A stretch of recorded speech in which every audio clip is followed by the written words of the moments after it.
श्रुति स्मृति पुराणोक्त फल प्राप्त्यर्थम मम गृहे सुख शांति समृद्धि ऐश्वर्यादि विद्यार्थम मम। और जहाँ मम आ गया वहां तो वो आपका है और वो देगा नहीं देगा उसकी मर्जी, आप लड़ने भी नहीं जा सकते, उसकी मर्जी है। तो सच्चिदानंद रूपाय सच्चिद आनंद स्वरूप परमात्मा विश्वोत्पत्त्यादि हेतवे विश्व की उत्पत्ति पालन करने वाला और तापत्रय विनाशाय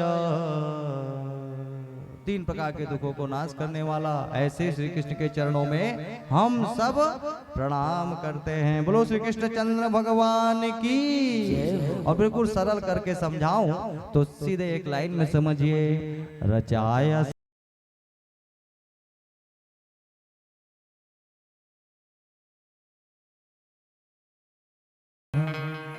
जो पेड़ हमने लगाए पहले, जो पेड़ हमने लगाए पहले उसी का फल हम अब पा रहे हैं। रचाया सृष्टि को जिस प्रभु ने वही ये सृष्टि चला रहा है।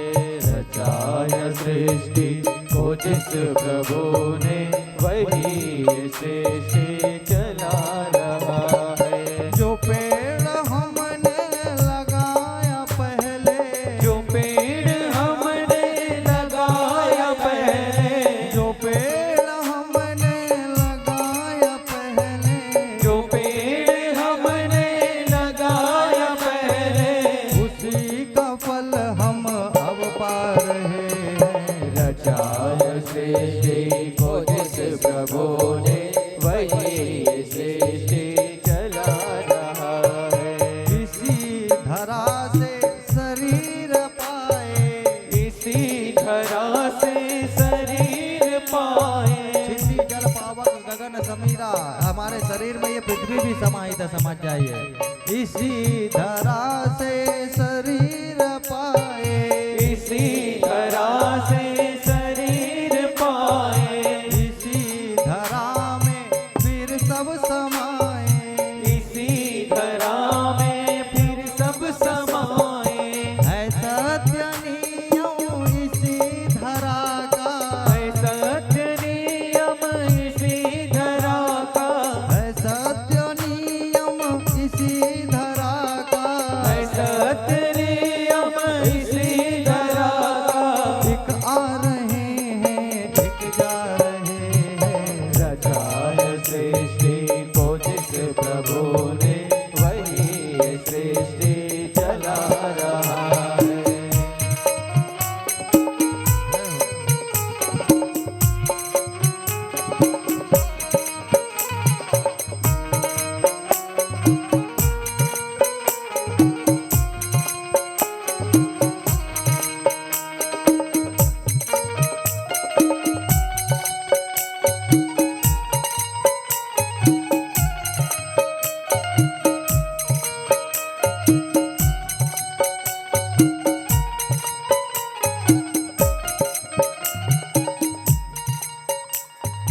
जिन्होंने भेजा जगत में जाना, जिन्होंने भेजा जगत में जाना, तय कर दिया लौट के फिर से आना, तय कर दिया लौट के फिर से आना। जो भेजने वाले हैं यहाँ पर, जो भेजने वाले हैं यहाँ पर, जो भेजने वाले हैं यहाँ पर, जो भेजने वाले हैं यहाँ पर, वही फिर वापस बुला रहे हैं। रचाया सृष्टि को जिस प्रभु ने वही ये सृष्टि चला रहा है। वही ये सृष्टि चला रहा है। वही ये सृष्टि चला रहा है। वही ये सृष्टि चला रहा है। तो फिर हम काहे का अभिमान किए हुए हैं कि हम सब करते हैं? हम कुछ नहीं करते, सब हो जाता है भगवान की कृपा से। कल महाराज जी बता रहे थे धर्म करना है, महाराज जी के धर्म के चरण बता रहे थे। आज महाराज जी को बनारस की ओर यात्रा करना है और संतोष भाई आपको वाहन भी चलाते हुए जाना है, हम बिल्कुल नहीं रोकेंगे। हाँ, बस इतना ही हमारे लिए पर्याप्त है कि आप सभी ने यहाँ हमें दर्शन दे दिया। प्रेम से बोलिए सद्गुरुदेव भगवान की।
मेरा हाथ पकड़ ले रे कान्हा मन मेरा घबराए। मेरा हाथ पकड़ ले रे कान्हा मन मेरा घबराए। मेरा हाथ पकड़ ले रे कान्हा मन मेरा घबराए। मेरा हाथ पकड़ ले रे कान्हा मन मेरा घबराए। मेरा हाथ पकड़ ले रे कान्हा मन मेरा घबराए। कल कल बादल गम के बादल, कल कल बादल गम के बादल, कल कल बादल गम के बादल, कल कल बादल गम के बादल। ओ सर पे मेरे मंडराए रे, मेरा हाथ पकड़ ले रे कान्हा मन मेरा घबराए। मेरा हाथ पकड़ ले रे कान्हा मन मेरा घबराए।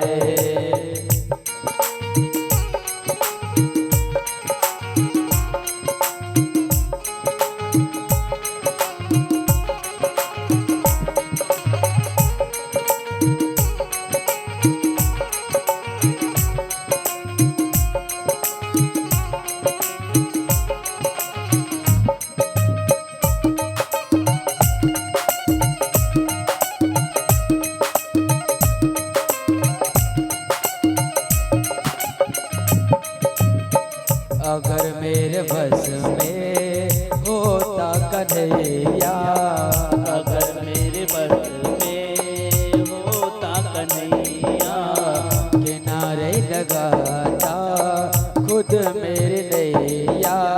किनारे लगाता खुद मेरे नैया। ओ जहाँ जहाँ रखूं जैसे जैसे रखूं, जहाँ जहाँ रखूं जैसे जैसे रखूं, जहाँ जहाँ रखूं जैसे जैसे रखूं, जहाँ जहाँ रखूं जैसे जैसे रखूं। ओ पाँव फिसलता जाए रे, मेरा हाथ पकड़ ले रे कान्हा मन मेरा घबराए। ओ मेरा हाथ पकड़ ले रे कान्हा मन मेरा घबराए। ओ काले काले बादल कम के हैं बादल, काले काले बादल कम के बादल, काले काले बादल कम के हैं बादल, काले काले बादल कम के बादल। ओ सर पे मेरे मंडराए रे, मेरा हाथ पकड़ ले रे कान्हा मन मेरा घबराए। मेरा हाथ पकड़ ले रे कान्हा मन मेरा घबराए। कान्हा मन मेरा घबराए, कान्हा मन मेरा घबराए, कान्हा मन मेरा घबराए। बोलो बांके बिहारी लाल की जय हो, बोलो सांवरे सरकार की जय हो। प्रेम से बोले गोविंद भगवान की जय। राम राम जय राम राम जय राम राम जय राम राम राम जय राम राम जय राम राम जय राम राम राम जय राम राम जय राम राम जय राम राम राम जय राम राम जय राम राम जय राम जय राम राम जय राम राम जय राम राम जय राम राम राम जय राम राम जय राम राम जय राम श्री राम राम जय राम राम जय राम राम जय राम श्री राम राम जय राम राम जय राम राम जय राम जय राम राम जय राम राम जय राम राम जय राम राम राम जय राम राम जय राम राम जय राम श्री राम राम जय राम राम जय राम राम जय राम श्री राम राम जय राम राम जय राम राम जय राम श्री राम राम जय राम राम जय राम राम जय राम राम जय राम राम जय राम राम जय राम श्री राम राम जय राम राम जय राम राम जय राम श्री राम राम जय राम राम जय राम राम जय राम राम राम जय राम राम जय राम राम जय राम श्री राम राम जय राम राम जय राम राम जय राम। प्रेम से बोलिए सीताराम भगवान की जय। भगवान का कीर्तन करने से मन जो है एकाग्र होता है, क्योंकि जब तक एकाग्र मन नहीं होगा तब तक भगवान की बातें नहीं समझ में आएगी। सत्संग तब तक समझ में नहीं आएगा जब तक मन एकाग्र नहीं होगा। अगर कच्चे घड़े में जल भरेंगे ना तो वो जल जो मटका है ना वो फूट जाएगा, और अगर उसी घड़े को पका करके अगर उसमें जल भरा जाए तब वो जल आपको शीतलता प्रदान करता है। उसी प्रकार सदैव अपने शरीर को सत्संग रूपी अग्नि में तपा करके अगर हम भगवान का नाम ले भजन करें तो वो नाम जो है वो टिकता है। इसलिए कहते हैं कि पूरे परिवार को लेकर के प्रतिदिन का नियम होना चाहिए हर गृहस्थ का कि क्या करे, हरे राम राम राम हरे हरे जरूर करना चाहिए। और यही सनातन धर्म कहलाता है, यही भगवान ने हमें सिखाया, यही हमारे संस्कार हैं। तो कथा हो रही थी नैमी से सूत मासीनम। सूत जी महाराज से सौनक आदि 88,000 ऋषिगण जो है प्रश्न कर रहे हैं कि महाराज बताइए, काल ब्याल मुख ग्रास त्रास निर्णांस हेतवे। महाराज ये जो संसार है ना ये अजगर है, और ये अजगर जो है ये ब्याल जो है ये मुंह खोल के बैठा है कि कब हमको ग्रसित कर ले। तो हमें इस अजगर से बचाने, क्योंकि घसेगा तो जरूर, मरोगे तो जरूर, लेकिन वो मरने का भय हमको ना हो, और उस हम मरने के बाद के जो कष्ट है उन सभी से हम निवृत्त हो जाए। प्रभु ऐसी कोई कथा हमें श्रवण कराओ। कौन सी कथा? तो वही कथा श्रवण कराइए जो सुखदेव जी महाराज ने राजा परीक्षित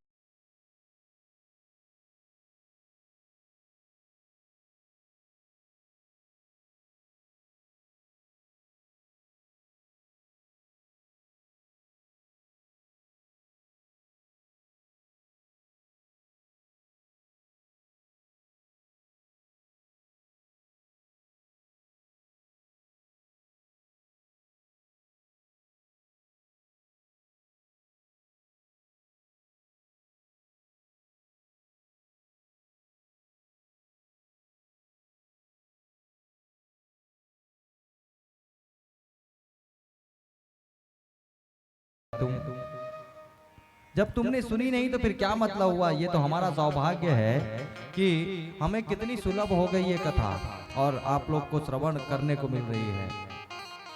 काल प्यास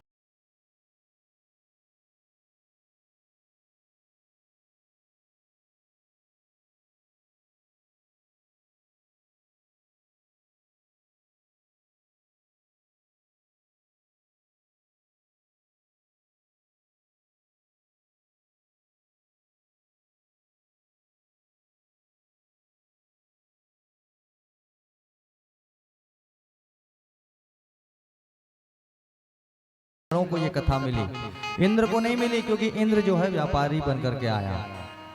इस कथा के का नियम है जब ये कथा सुखदेव जी महाराज ने परीक्षित को जब सुना रहे थे, जब राजा परीक्षित को श्राप लगा, तो समस्त इंद्र आदि ऋषिगण वहां पर आए थे और आकर के अमृत का कलश लेकर के, अमृत का कलश ना, मैं आपको कोई छोटे मोटे कलश के बारे में नहीं बता रहा हूँ। समुद्र मंथन के समय ये अमृत कलश निकला था, जिसके कारण देवासुर संग्राम हुआ था, और उस इंद्र ने उस अमृत के कलश को इस कथा के लिए रख दिया था, दांव पे लगा दिया था कि महाराज ये अमृत का कलश आप परीक्षित को पिला दो, और ये कथामृत जो है आप हमें पान करा दो। तो सुखदेव जी महाराज ने कहा, वाह इंद्र, बड़े चालाक व्यापारी बन करके आए हो। क्वा कांचा क्वा मणिर महान, कहाँ तुम्हारा ये कांच और कहाँ ये मेरा मणि, तुम एक अमृत से मेरी इस कथामृत का की तुलना करते हो। बड़े व्यापारी अगर बन के आए थे तो सौदा भी बराबरी का होना था। अमृत श्रेष्ठ या कथामृत श्रेष्ठ? आप लोग से कम पूछे तो कौन कौन अमृत पीना चाहता है? कौन कौन अमृत पीना चाहता है? आप लोग बताओ। अमृत पीने वाले और कथामृत पीने वाले, अमृत पान कहीं से श्रेष्ठ नहीं है। अमृत अगर आप पी लोगे ना तो माताओं मरोगे नहीं, बस यही होगा, लेकिन कर्म का भोग तो भोगोगे। आपने अगर किसी का बुरा किया है तो आपको कर्म का भोग तो पूरा भोगना पड़ेगा, यहीं पे सड़ते रहोगे और मरोगे नहीं, क्योंकि अमृत पी रखा है। तो और अगर आप कथामृत का पान करते हो तो जानते हो ये कथामृत आपके कर्मों के भोग को काटने का सामर्थ्य रखती है। ये कथा, ये कथामृत। सुंदरकांड में आपने कथा सुनी होगी। अमर जो उसके रावण के जो अमर सैनिक थे, हनुमान जी को मारने के लिए अमर सैनिकों को जब हनुमान जी के पास भेजा तो हनुमान जी ने विचार किया क्या करें, मरेंगे नहीं ये, इनका क्या करें। तो उन्होंने अपने पूरे बल से अपनी गदा को घुमाए और गदा को घुमा करके उनको ऐसा गदा मारी कि सारे अमर सैनिक जो थे वो पृथ्वी के वायुमंडल में पहुंच गए। गुरुत्वाकर्षण के बल के बाहर वायुमंडल में भटक रहे थे और अब वो न नीचे आ सकते, न ऊपर आ सकते, न मरेंगे वो। और वो मना रहे थे कि काश मर ही जाते तो अच्छा था, क्योंकि अब तो हम कहीं के नहीं रहे। तो मरने के लिए अमरता भी किसी मतलब की नहीं है। मैं कहता हूँ ये कथामृत अमरता का वरदान देती है। मरने का भय बिल्कुल समाप्त हो जाता है। कब? आप बैरागी हो जाओ। ये बैरागी की कथा है ही है। अरे कल के मरने वाले आज मर जाओ, कुछ नहीं होने वाला। जो बोलते हैं हम मर जाएंगे तुम्हारा क्या होगा, उनसे कहो मर के बता, देख लो तुम, कुछ नहीं होने वाला। क्या ये क्या रुक जाएगा? कुछ नहीं, अच्छे अच्छे चले गए। दरबार लगा ही रहता है, दरबान बदलते रहते हैं। 15 अगस्त सन 1947 से हमारा देश आजाद हुआ था और उस दिन से लेकर प्रधानमंत्री की कुर्सी खाली हुई। 5-5 साल में बदल रहे हैं, 2-2 साल में भी बदलेगा। आपके घर में भी कोई इंतजार कर रहा है कि कब तुम टपको तो हम आए फॉर्म में। हम फालतू में सोचे हुए कि हम मर जाएंगे तो हमारा परिवार का क्या होगा। कुछ नहीं होगा, सब कुछ वैसा ही चलेगा, कुछ भी नहीं होगा। लेकिन हाँ, मर जाओगे तो भजन नहीं कर पाओगे, भगवान का नाम नहीं ले पाओगे, और मरोगे कब मैं नहीं जानता। तो कम से कम जिंदा हो तो क्या करो, भगवान का नाम ही ले लिया जाए, क्योंकि भगवान का नाम हमारे कर्मों को काट सकता है। सूत जी महाराज को वही कह रहे हैं, महाराज काल प्याल मुखग्रास त्रास निर्णान सहेतवे, कभी अजगर हमको खा जाएगा पता नहीं है, तो हमें वो कथा का रसपान करा दो। इंद्र को कहा सुखदेव जी महाराज ने, अरे वाह रे, अच्छा व्यापारी बनकर चलो जाओ, भगा दिया। इंद्र को कथा नहीं सुनाई थी ये कथा, और इंद्र नाराज हो गया, सीधा गया ब्रह्मा जी के पास शिकायत करने। अरे सुखदेव जी महाराज ने हमें ये कथा नहीं श्रवण कराई। तो ब्रह्मा जी ने उस कथा को,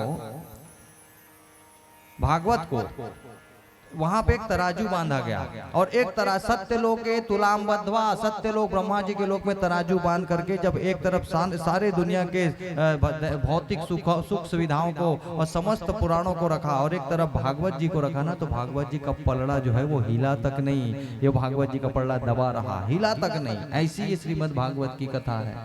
भगवान तुलसीदास जी महाराज कहते हैं कि कौन है इस कथा का अधिकारी। हर किसी को कथा सुनाना भी नहीं चाहिए।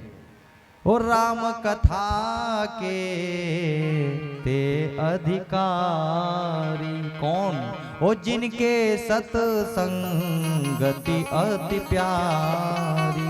जिनको सत्संग प्यारा होता है वही इस कथा का मुख्य हकदार होता है। हर किसी को कथा अच्छी भी नहीं लगती। कई लोगों को तो हल्ला भी लग रहा होगा यहाँ पे। हाँ, यहाँ भी एक कथा हो रही है तो कई लोग को हल्ला लग रहा हो, कहाँ 7 दिन के लिए अब हल्ला हो गया। लेकिन जो भगवान के भक्त होंगे, जो इस कथा का महत्व जानते होंगे, बोले चलो कोई बात नहीं, हो रही है तो कम से कम भगवान का नाम तो हो रहा है। तो वो बड़े सौभाग्यशाली हैं जो ऐसा सोच रहे हैं, वो भी बड़े सौभाग्यशाली जो ये सोच रहे हैं कि हल्ला हो रहा है। आप इनका कुछ नहीं बिगाड़ सकते, भगवान से का आप कुछ नहीं बिगाड़ सकते। ये तो होगी, ये तो होती है। कथा सत्संग में जाना हमारा सौभाग्य है। भगा दिया। और देखिए आपको मैं बताऊं तुलसीदास जी ने ऐसा क्यों लिखा, राम कथा के थे अधिकारी। इस संसार में बहुत सारे लोग रहते हैं, 11 बजे उठता है वो भी सुखी रहता है, सुबह 4 बजे उठता है वो भी सुखी रहता है, चोरी करता है वो भी सुखी रहता है, जो मेहनत करता है वो भी सुखी रहता है, सब सुखी रहते हैं और सब दुखी भी रहते हैं। तो भगवान ने कहा कि भाई मेरे को इन सब से कोई मतलब नहीं। एक बार भगवान गए मैया यशोदा के साथ, और यशोदा जी के साथ में जाकर के यमुना के किनारे दीपदान होता है। दीप, आप कभी अमरकंटक जाइएगा तो नर्मदा जी में दीपदान होता है, उसी प्रकार यमुना जी में दीपदान होता है। दोने में दीपक लेकर के यमुना जी में दीपदान हो रहा था, दीपक सारे बह रहे थे। भगवान लेट गए नदी के किनारे और दीपकों को उठा उठा करके बाहर रखने लग गए। मैया यशोदा ने पूछा, लाला क्या कर रहे हो? भगवान से पूछा क्या कर रहे हो? तो भगवान ने कहा मैया मैं दीपक उठा करके बाहर रखा। बोले कितने दीपक उठाओगे, इतने सारे दीपक बह रहे हैं, इसमें तो पूरी यमुना पटी पड़ी है। तो भगवान ने कहा मैया मुझे इन सारे दीपकों से कोई मतलब नहीं, मैं तो उन्हीं दीपकों को उठाऊंगा जो मेरे हाथ के पास में रहते हैं, जो जितने मेरे हाथ में आ जाएंगे उन्हीं दीपकों को मैं उठाऊंगा। इसीलिए भगवान की कृपा के पात्र वही बन पाते हैं जो भगवान के करीब होते हैं, और जो भगवान के करीब से जानते हैं उनको, उनके स्वभाव को जानते हैं, वो क्या करना, वो क्या चाहिए वो ये जानते हैं। और अगर आप सोचोगे कि आपका वैभव भगवान चाहते हैं तो नहीं। किसी भक्त ने कहा, अजब हैरान हूँ भगवान तुम्हें कैसे मनाऊं मैं, न कोई वस्तु ऐसी है जिसे सेवा में लाऊं मैं। क्या कैसे मनाऊं भगवान, आपको बताऊं। अगर मैं जल चढ़ाता हूँ तो वो मछली का झूठा है, अगर मैं दूध चढ़ाता हूँ तो वो बछड़े का झूठा है। और क्या लगाना भोग कुछ तुमको तो अपमान करना है। 56 भोग लगा के आप भगवान के सामने निवेदित करते हो, भगवान भोग लगा लो। लगाना भोग कुछ तुमको तो अपमान करना है। अरे सुनो, खिलाता है जो सब जग को उसे कैसे खिलाऊं मैं। जो समस्त सृष्टि को खिला रहा है, आप उसको प्लेट में खाना देकर के खिला, उसकी भूख शांत कर सकते हो? उसको बुलाने के लिए आप क्या बोलते हो, घंटी बजाते हो। आप घंटी बजा के भगवान को बुलाते हो, लेकिन वो हर जगह व्याप्त है। तो आप कहाँ से बुला रहे हो उनको? वो तो हर जगह है, लेकिन आपको नहीं दिख रहा है। तो आप क्या करें, आप ये माया का पर्दा लगाए हुए हो तो नहीं दिख रहा है। माया का पर्दा जिस दिन हट जाएगा उस दिन भगवान आपको आपके बगल में बैठे हुए पर दिखेगा। भगवान तो कहते हैं पास रहता हूँ तेरे सदा मैं, अरे तू नहीं देख पाए तो मैं क्या करूं। अगर मुझे देखना है तो प्रेम से देख। भगवान प्रेम से मिलते हैं, कपट से नहीं मिलते। और प्रेम अगर आपके अंदर है तो आपको एक कुत्ते के अंदर भी भगवान देखेंगे। और हैं उस कुत्ते में भी भगवान है। एक मरे हुए चूहा होता है ना, मरा हुआ चूहा, उसका शरीर सड़ जाता है ना तो उसमें कीड़े आते हैं, उस कीड़े में भी भगवान का स्वरूप है, वो भी भगवान की सृष्टि का है। 84 लाख योनि है, 84 लाख योनि में कम से कम 2 लाख प्रकार के तो बंदर हैं, कम से कम 5 लाख प्रकार की तो चिड़िया हैं, कई प्रकार के तो हाथी हैं, कई प्रकार, इस प्रकार 84 लाख योनि के बाद आप हो। और आप सबसे प्रिय हो, वैसे सब प्रिय है। सब मम प्रिय सब मम उपजाए, लेकिन नारद सब ते अधिक मनुज मोहि भाए। लेकिन सबसे अच्छे मुझे ये मनुष्य लगते हैं। वो सारे जीव मुझे अच्छे प्रिय लगते हैं, लेकिन सबसे अच्छे मनुष्य लगते हैं। क्यों? क्योंकि मनुष्य मेरा नाम लेते हैं। जो मनुष्य मेरा नाम लेते हैं, अनन्याश्रन्तयन्तो माम ये जनाम पर्युपासते तेषां नित्याभियुक्तानां योगक्षेमं वहाम्यहम्। अब आप इस श्लोक में समझिए क्या लिखा है, योगक्षेमं वहाम्यहम्। आपके यहाँ जीवन बीमा की रसीद होगी कि तो उसमें देखिएगा लिखा रहता है योगक्षेमं वहाम्यहम्। और उस जीवन बीमा की रसीद में लिखा रहता है और उसका कमिटमेंट ये रहता है कि आप जिंदगी भर जब तक जिंदा हो तब तक आप हमको पैसा दो, और जब आप मर जाओगे तो हम आपको वो पैसा आपके परिवार वालों को देंगे, जो आपके योगक्षेम की व्यवस्था हम करेंगे। और कब? जब आप उनको पैसा दोगे तब। और 500 जमा करोगे तो 5 लाख नहीं देगा, वो उसी हिसाब से पैसा देगा।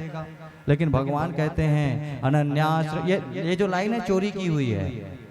भगवान क्या कहते हैं? अनन्याश्रिन्तयन्तो माम ये जनाम पर्युपासते तेषां नित्याभियुक्तानां योगक्षेमम् अहम्। जो अनन्य भावों से मेरा चिंतन करता है, जो मेरा काम करता है, जो सभी जीव में भगवान के दर्शन करता है, जो कभी किसी का ह्रास नहीं करता है, जो कभी किसी को दुख नहीं देता है, उसको ऐसा जीव उसके योग क्षेम की, उसकी समस्त आवश्यकताओं की पूर्ति मैं करता हूँ। कौन बोल रहा है? त्रिलोकाधिपति बोल रहा है। हमको उसके ऊपर विश्वास नहीं है, लेकिन एक छोटी सी कंपनी एक वो करती, हमको उसके ऊपर विश्वास है। जो विश्वसनीय है हमको उस पर विश्वास नहीं है, जो विश्वसनीय नहीं है हमको उसके ऊपर विश्वास है। और मालूम है, आप एक बार करके तो देखिए, एक बार विश्वास करके तो देखिए भगवान के ऊपर। तरीका अलग होता है, लेकिन इसका आप धन मांगोगे तो ये धन देगा, लेकिन इसका तरीका अलग होता है। ये आपके घर में अटैची नहीं गिराएगा, क्योंकि अगर अटैची गिराने लग जाए तो लोग फिर कुछ ना करे काम धाम, बोले चलो 6 महीना भगवान का नाम लेते हैं, एक अटैची तो गिर ही जाएगी, उसके बाद ऐश करेंगे। फिर हमारी तो आदत है, हम लोग तो इतने बेशरम है ही हैं कि जब फिर खत्म होगा तो फिर चले जाएंगे। मांगने की आदत है ही है।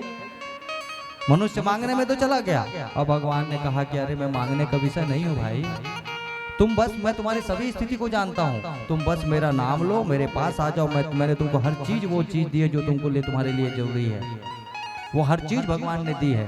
अगर विचार कीजिए, अगर थोड़ा सा शरीर में थोड़ी कमजोरी दे देता तो लड़ते जा करके भगवान से? कोई नहीं लड़ता, ना लड़ पाते, कुछ नहीं कर पाते। बस जितना दिया है उसमें हमें कृपा भगवान की समझनी चाहिए। राजी है हम उसी पे हे प्रभु जिसमें तेरी रजा है। भगवान कहते हैं कि चलो, अगर जो इतना मेरे ऊपर ये भाव रखता है तो फिर उसको मैं कहीं फंसने देता भी नहीं। वो पाप भी करता है तो मैं बचा लेता हूँ। और ऐसे उदाहरण आपको बहुत सारे बताऊंगा मैं। अघासुर का उदाहरण आएगा, नारद जी भी फंसे थे, बोले नारद जी को कोई पहचानता नहीं अगर नारद जी को बचाते नहीं। अब जो भगवान के भक्त होते हैं वो कभी कुत्ते को लात नहीं मार सकते। क्यों? क्योंकि वो जानते हैं कि अरे नहीं नहीं, क्यों मारूं, क्या ले रहा है मेरा ये। और कैसे जो धूमकेतु होते हैं, धुंधकारी होते हैं, वो बैठे हुए कुत्ते को लात मारते हुए भक्त बेचारा कुछ बिगाड़ ही नहीं रहा है, फिर भी घर में आई हुई गाय को आप लात डंडा मार के भगा देते हो। अगर आप भगवान के भक्त होते, थोड़ी सी भक्ति होती तो आप नहीं लात मार के भगाओगे, नहीं डंडा मार करके भगाओगे, अरे क्या ले रही है, बैठी भर तो है। और अगर ये भाव आ गया तो भगवान कहते फिर मैं हूं तो चिंता मत कर। तो सूत जी महाराज की वो ये कथा सौनक आदि ऋषि को सुना रहे हैं। काल ब्याल मुख ग्रास त्रास निर्णांस हेतवे। और कथा के बारे में आपको बताऊं कैसी है ये कथा।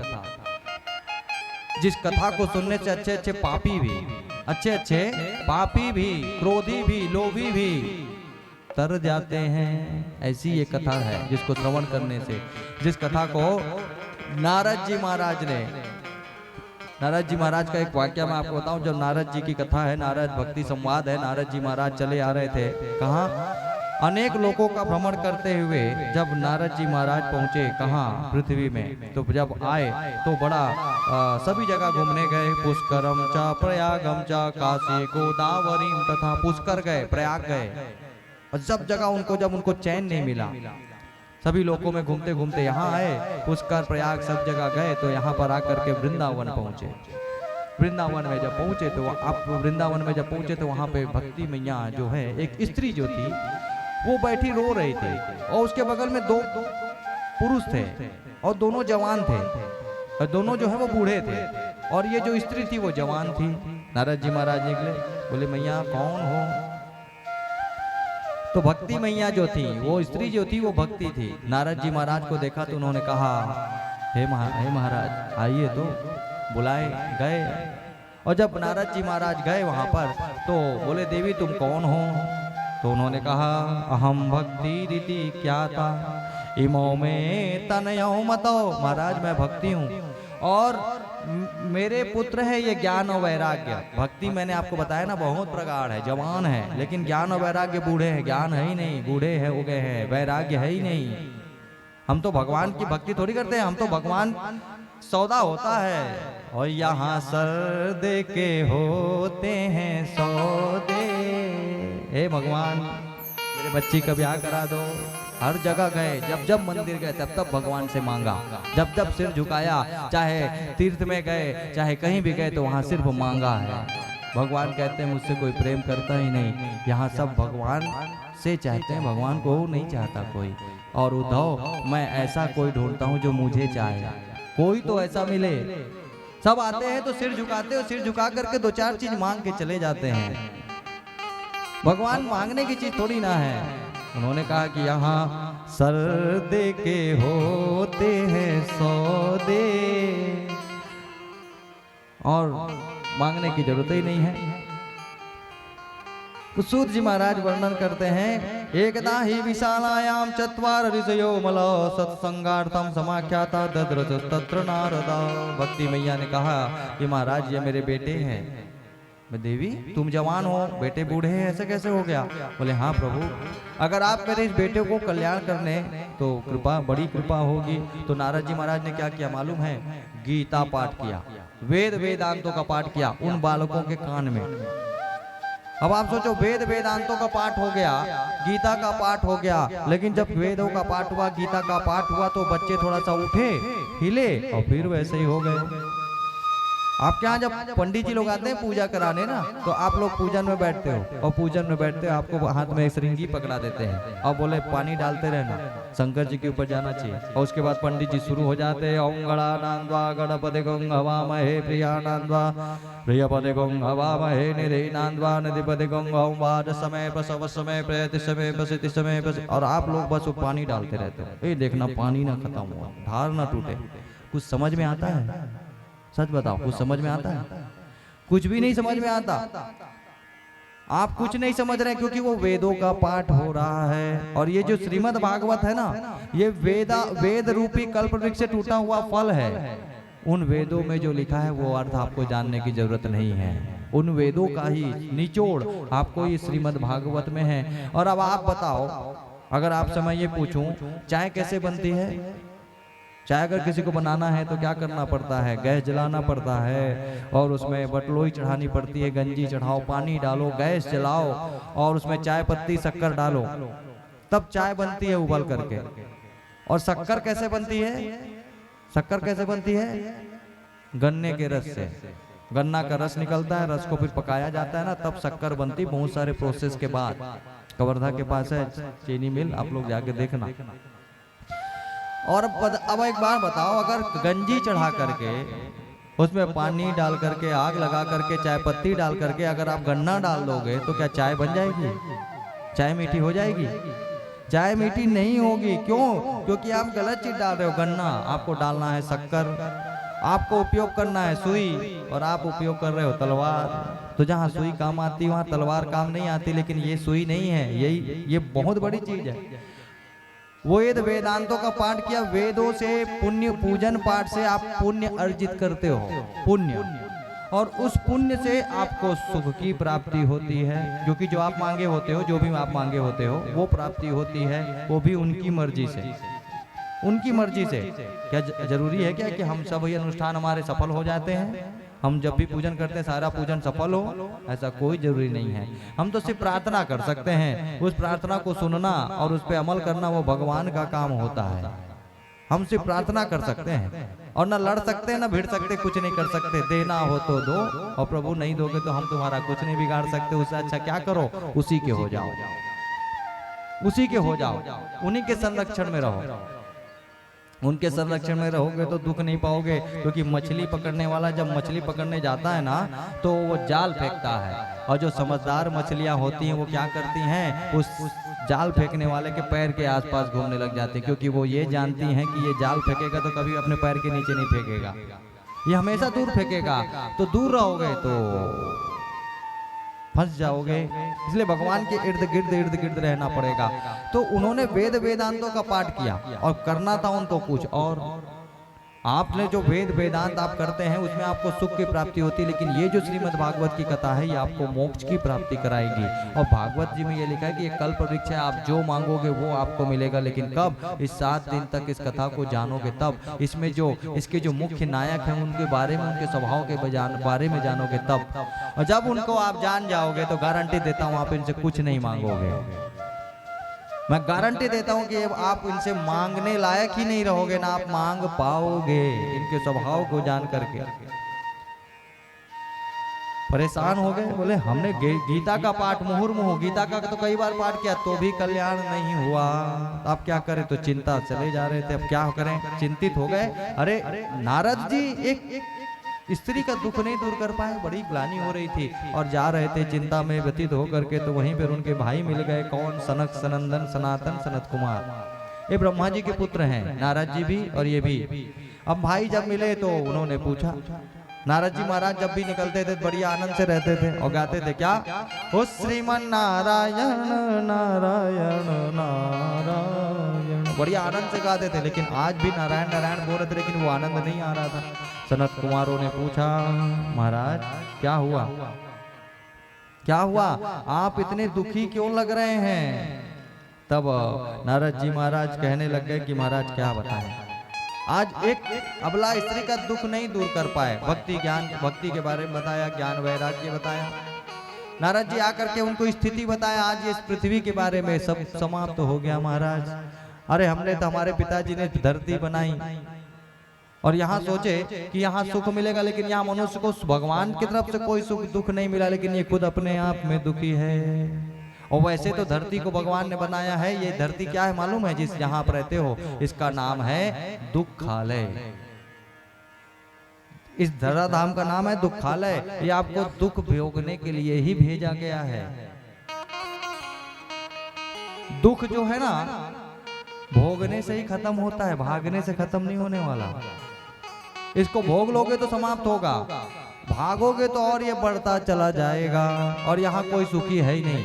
आप अगर सोचते हो कि यहाँ सब सुखी हैं, हम ही दुखी हैं, तो ये बिल्कुल गलत बात है। दीन कहे धनवान सुखी, धनवान कहे सुख राजा को भारी, और राजा कहे महाराज सुखी, महाराज कहे सुख इंद्र को भारी। इंद्र कहे चतुरानन सुखी, चतुरानन कहे सुख विष्णु को भारी, और बाबा तुलसीदास विचार कहे हरि भजन बिना सब जीव दुखारी। गरीब आदमी सोचता है जिसके पास पैसा है बहुत, वही बहुत सुखी है, लेकिन उससे जाके पूछो कितना सुख है उसके घर में। आप सोचते हो कि बड़े बड़े जो यंत्री मंत्री हैं बहुत सुखी है, लेकिन उनसे जाके पूछो कितना सुख है उनके घर में। लेकिन जानते हैं सुखी कौन है? जो भगवान का भजन करता है वही सबसे बड़ा सुखी आदमी है।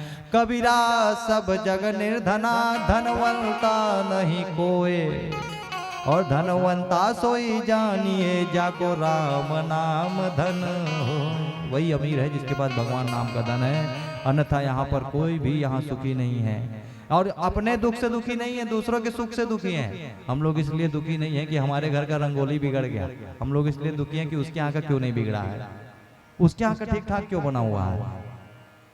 और हमारा बिगड़ गया इससे दुख नहीं है, हमारा बिगड़ गया हम सुधार लें, उसके यहाँ का भी बिगड़े। हम हमारे घर में पोताई नहीं हुई इसका दुख नहीं है, उसका पोताई हो रहा है, पता नहीं कहाँ से पैसा ले आया, ये दुख है आपको। यहाँ कोई सुखी नहीं है। नारद जी महाराज कहने लग गए, तरुणी प्रभुता गे हे श्याल को बुद्धिदायक। महाराज संस्कार खत्म हो गए धरती पे। तरुणी प्रभुता गे, तरुणी यानी होती है बहू, और बहू की प्रभुता हो गई है घर में। घर में बहू की प्रभुता हो गई है, और सास जो है वो चुपचाप बैठती है। श्याल को बुद्धिदायक, साले साहब सलाहकार हो गए हैं। ये मैं नहीं कह रहा हूँ ना, अपने मन से ये लिखा है। साले साहब सलाहकार हो गए हैं। माता जिनको पूजन करना चाहिए अपने पति की और उनकी आदेश का पालन करना चाहिए, वो तो लगता है कुछ और कर रही हैं। स्त्रियों को चाहिए क्या चाहिए, क्या करना चाहिए? घर को ही मंदिर बनाई है, पूजन हम बाहर न जाई हैं।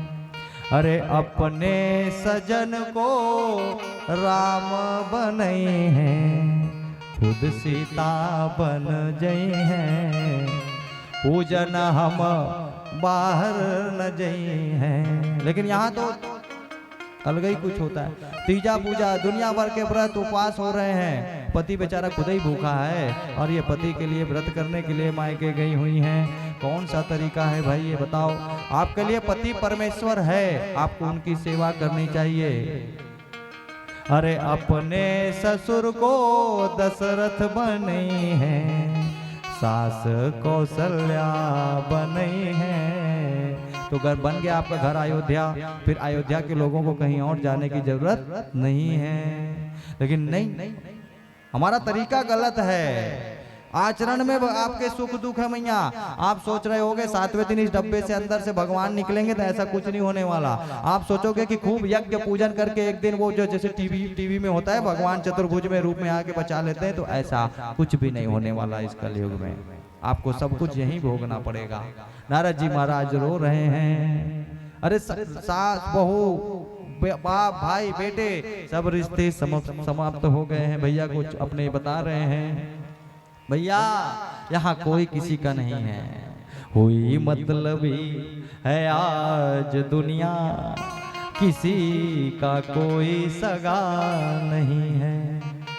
यहाँ कोई किसी का नहीं है, बाप बेटे का नहीं है। और यहाँ सब काहे के स्वार्थ के, स्वार्थ लाभ करे सब प्रीति, सुर नर मुनि सब की यह रीति। तो भैया तुम्हारा कौन है? तो बोले हमारा तो एक ही है, मेरो तो गिरधर गोपाल दूसरो ना कोई। मेरा सिर्फ वो भगवान है, बाकी सारे रिश्ते नाते बाप भाई कोई किसी का नहीं सुधा। अभी कोरोना काल में देखने को भी मिल गया, अच्छे अच्छे बेटों ने अपने पिताजी की लाश लेने के लिए मना कर दी, बोले वहीं से जला दो। क्यों? आपके पिता हैं, मर जाओ उनके साथ, इतना प्रिय था। लेकिन नहीं महाराज, और कई बापों ने बेटों को भी बोल दिया बाहर जला दो। तो यहाँ कोई किसी का नहीं है। कलयुग में आज तक कोई माँ अपने बेटे की याद में नहीं मरी। कलयुग में आज तक कोई माँ अपने बेटे के याद में नहीं मरी। माता मरी हो तो बताओ। 4 दिन का दुख, 5 दिन, 10 दिन, 15 दिन, 6 महीना, उसके बाद कुछ नहीं। लोग अच्छा, हमने आपने कभी ये सुना, आपने घटना सुनी होगी कि भाई उसकी प्रॉपर्टी सब खत्म हो गई, फैक्ट्री में आग लग गई और वो उस दुख में आत्महत्या कर लिया। सुना है कि अभी कई लोग बर्बाद हो गए कोरोना काल में, कई लोगों ने आत्महत्या कर ली। लेकिन क्या कभी किसी ने सुना कि उसका बेटा मर गया तो उसने उसकी याद में आत्महत्या कर ली? क्योंकि यहाँ दुख थोड़े देर का है, थोड़ी देर का दुख है, उसके बाद कोई कहाँ दुखी होने वाला नहीं है। कोई मतलबी है आज दुनिया, कोई किसी का सगा नहीं है। हुए हैं अपनों से लोग आहत, यहाँ दुख देने वाला कोई दूसरा नहीं होता, यहाँ अपने लोग ही दुख देते हैं। हुए हैं अपनों से लोग आहत, हुए हैं अपनों से लोग आहत, किसी के दिल में दया नहीं है। कोई मतलबी है आज दुनिया, कोई किसी का सगा नहीं है। हुए हैं अपनों से लोग आहत, हुए हैं अपनों से लोग आहत, है किसका दिल जो फटा नहीं है। कोई मतलबी है आज दुनिया, कोई किसी का सगा नहीं है। नहीं किसी का है अब भरोसा, नहीं किसी का है अब भरोसा, कि कोई कर दे कहाँ पे धोखा, कि कोई कर दे कहाँ पे धोखा। नए जमाने की है हकीकत, नए जमाने की है हकीकत, किसी के दिल में दया नहीं है। कोई मतलबी है आज दुनिया, कोई किसी का सगा नहीं है।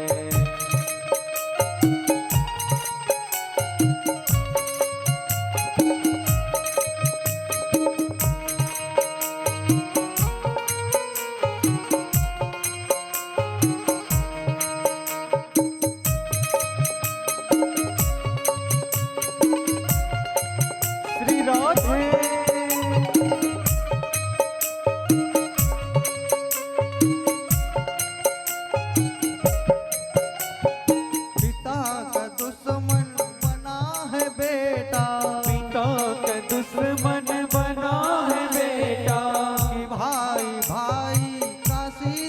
डांटे, भाई भाई का शीश काटे, करा दे पत्नी पति की हत्या, करा दे पत्नी पति की हत्या। ये काम कोई नया नहीं है, कोई मतलबी है आज दुनिया, कोई किसी का सगा नहीं है। कोई मतलबी है आज दुनिया, कोई किसी का सगा नहीं, कोई किसी का सगा नहीं है। नारद जी महाराज कहते हैं, महाराज यहाँ पर मनुष्य एक दूसरे के प्रेम के लिए था, लेकिन यहाँ तो सब एक दूसरे को काटे जा रहे हैं। कलयुग में अभी बहुत कुछ होना बाकी है। ये कलयुग जो है ना, ये कलयुग अभी प्रथम चरण चल रहा है। कलयुग की उम्र है 4,32,000 वर्ष, जिसमें अभी बीते हैं 5,000 वर्ष। कलयुग का प्रथम चरण चल रहा है और अभी कलयुग घुटने के बल चल रहा है। जैसे जैसे कलयुग बढ़ेगा ना, ये कलयुग रहने लायक नहीं रह जाएगा। इसीलिए भगवान ने कहा कुछ ऐसा कर जाओ मनुष्यों कि दोबारा मैं तुमको गाय बना के भी ना भेजूं, क्योंकि अगर गाय बन के भी आओगे तो गाड़ियों के नीचे आओगे। क्यों गोपाल भाई? गोपाल भाई हमारे बीच में आए हुए हैं, परम गौ सेवक हैं। आज जो गाय आप लोग देखिए, प्रेम में भेदभाव कैसा होता है। लोगों को साहीवाल से प्रेम है, लेकिन गाय की वो जो देसी गाय से प्रेम नहीं है। लोगों को लेब्राडोर से प्रेम है, लेकिन रास्ते में चलते हुए कुत्ते से प्रेम नहीं है। तो ये प्रेम नहीं है, ये तो भेदभाव है भाई। प्रेम तो वो होता है जो किसी से भेदभाव ना करे, जो सबसे बराबर प्रेम करे। आज जो गाय एक्सीडेंट हो रही है ना बाहर में, जिनको लोग छोड़ देते हैं, उनकी जाकर के लोग आज भी इलाज करते हैं। ऐसे ही वो गोपाल भाई हमारे बीच में बैठे हैं, जिन कीड़ों से आप जो है ना बदबू आती है, जिन घावों को आप देख नहीं पाओगे, ऐसे घावों से हजारों की संख्या में अपने हाथों से कीड़े निकालते हैं। और मुझे गर्व है ऐसे मित्रों पर, और ऐसी संस्था से मैं भी जुड़ा हूँ। मुझसे भी जो आ पाता है मैं करता हूँ। अरे उजाले, दिन के उजाले के सूर्य नहीं बन सकते, तो कम से कम रात के चंद्रमा के एक छोटे से दिए तो बन सकते हैं। इतना तो कर सकते हैं। जो कर सकते हैं वो करना चाहिए। मनुष्य का शरीर मिला है तो इतना तो हमको करना चाहिए, इसीलिए हम आए हैं। क्योंकि अकेले ही जो खा खा कर सदा गुजरान करते हैं। अरे सुनो, यूं भरने को तो दुनिया में पशु भी पेट भरते हैं, लेकिन जो आधी बांट के खाए उसे इंसान कहते हैं। पराया दर्द जो अपनाए उसे इंसान कहते हैं। और ये सुख दुख भय क्षेम पूजा पाठ ये सब किसके लिए है? इंसानों के लिए है। भगवान ने कहा कि भाई मानव तू मानव बन, सब छोड़ के पागलपन। तू पहले मनुष्य बन करके तो आ, तू मनुष्य रहा ही नहीं। मनुष्य बन करके आओ, चाचा मामा ताऊ डॉक्टर इंजीनियर बाद में बनना, पहले मनुष्य बन जाओ और तब भगवान के पास जाओ, तो भगवान से बातचीत होगी। भगवान बात करेंगे, नहीं तो वो भी नहीं करने वाले। और मानव धर्म क्या कहता है? हमारा पहला धर्म मानवता ही है। अगर हम मनुष्य नहीं है तो क्या मतलब के? फिर अकेले ही जो खा खा कर जो अकेले खाए, ये सभी गुणों में सभी लोगों में होते हैं। हमारा गुण है जो हम बांट के खाते हैं। यूं भरने को तो दुनिया में पशु भी पेट भरते हैं। क्या आप मानव शरीर पाके क्या करते हो? आप खाते हो तो मनुष्य भी, ये जीव जंतु भी खाते हैं। आप बच्चा पैदा करते हो ना, तो ये जीव जंतु भी बच्चा पैदा करते हो। माफ करना, आपसे ज्यादा पैदा करते हैं। कुत्ता एक बार में 6 पैदा करता है, सुअर एक बार में 12 पैदा करता है। आपसे एकौ नहीं हो रहा है। मनुष्यों की बात करो ना, तो किसी के यहाँ तो एकौ नहीं हो रहा है। टेस्ट ट्यूब बेबी और दुनिया भर की बेबी में लगे हुए हैं। तो फिर कैसे मनुष्य हो गए आप कैसे हो गए? आप कैसे अपने आप को सामर्थ्यवान बनाते हैं? हमसे अच्छे तो फिर ये जीव जंतु हैं। तो अगले जन्म में हम कुत्ता ही बन करके आ जाएं, भगवान वही अच्छा है। कम से कम सुखी से तो रहेंगे। लेकिन मन भगवान ने कहा तुम अपने कर्म से बदले हो, इसलिए तुम ये दुख पा रहे हो। अगर तुम अपने कर्म से च्युत ना होते तो मैं तुमको दुख कैसे दे सकता हूँ? कोई प्रेमी अपनी प्रेमिका को दुख दे सकता है? भला बताओ। हेलो, यहाँ आ जाओ। हेलो यहाँ आ जाओ, दिन में वो 4 बार दौड़ाएगी, 4 बार दौड़ेगा, वो कभी उसको दुख नहीं दे सकता। वो भगवान जो है कैसे आपको दुख देगा, जब आप उसके प्रेमी बन जाओगे तो वो भगवान कभी आपको दुख नहीं दे सकता। लेकिन उसकी मजबूरी है, आपको उसको दुख देना पड़ता है, क्योंकि आप जब उसके मन का नहीं करते हो तब वो दुख देता है। अब उसके मन का क्या करना है ये आपको जानना पड़ेगा, समझना पड़ेगा कि महाराज आप बताओ ना, मैं ऐसा क्या करूं कि आप खुश होगे, आप मैं ऐसा क्या करूं। तो मैं आपको बताऊंगा 7 दिन के अंदर कि आप ऐसा क्या करो कि आप भगवान के समीप को प्राप्त कर पाओगे।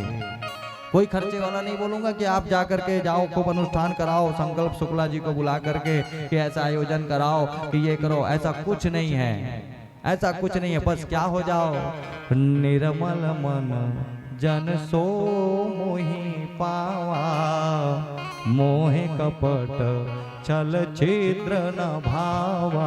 बस इतने हो जाओ, सत्संगी हो जाओ, भगवान के भजनानंदी हो जाओ, और भगवान को कुछ नहीं, और बाकी सब भगवान कर लेंगे। बस आप सत्संग करो, भगवान की कथा सुनो, आपका हृदय परिवर्तन, आप बाकी सब भगवान कर लेंगे, सब भगवान कर लेंगे।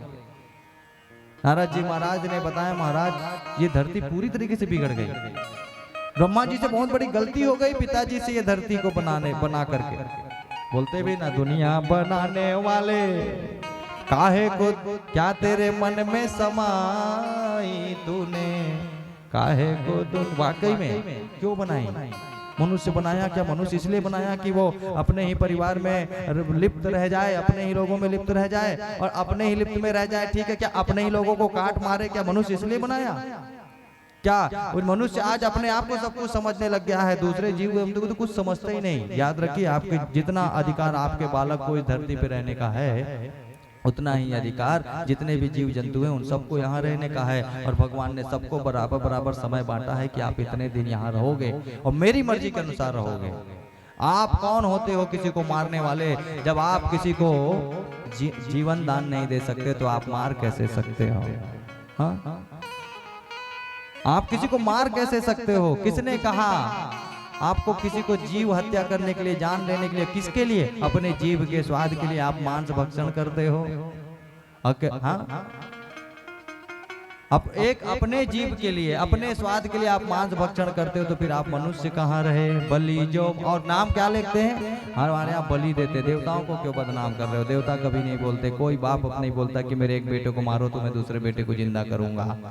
भगवान कभी ऐसा नहीं बोल सकते हैं। ओ बलि जो मांगते हो फिर उन्हें भगवान क्या कहना। ऐसे भगवान नहीं हो सकते जो बलि मांगते हैं। ओ बलि जो मांगते हो फिर उन्हें भगवान क्या कहना। पशु हत्या के वर्णन को धर्म का ज्ञान क्या कहना। इन्हें जंगल में छोड़ो फिर हमारे बीच क्यों बैठे। इन्हें जंगल में छोड़ो फिर हमारे बीच क्यों बैठे।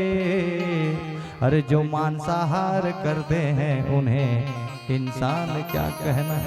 और जो मांसाहार करते हैं उन्हें इंसान क्या कहना।